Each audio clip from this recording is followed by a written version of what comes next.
Now we're going to purl with two colors on the right side. With the Norwegian Purl, it's a simple matter. You merely take your right needle underneath the yarn that you want to make the purl stitch from and do your Norwegian Purl. You can totally ignore the other yarn while you're not using it. Now I'll work with the far yarn and ignore the near yarn.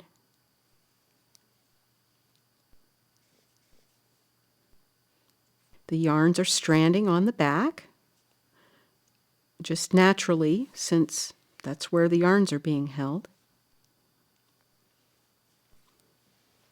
And here you can see my yarns are getting a little too far away for my comfort, so I'm going to rewrap so that my hand is closer to the work.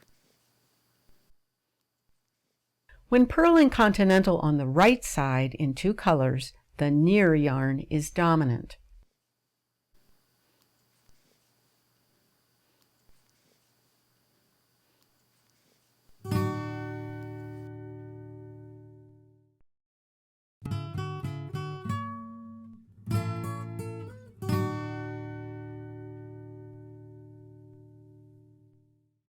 Now we're going to purl in two colors on the wrong side with the Norwegian Purl. However, the dominance in this instance is that the far yarn is dominant.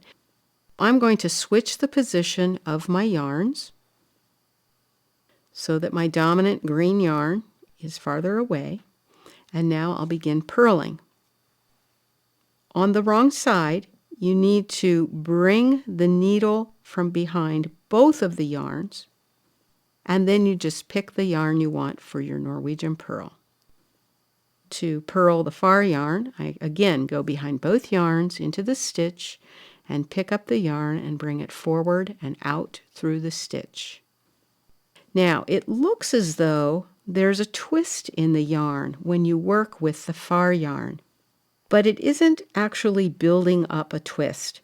What you're seeing is the fact that the far yarn is dominant, but that means it's stranding below, so it has to cross over and in front of the near yarn, which is non-dominant.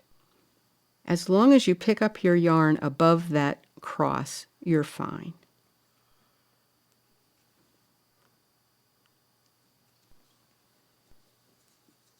And when you work your near yarn, that twist seems to minimize.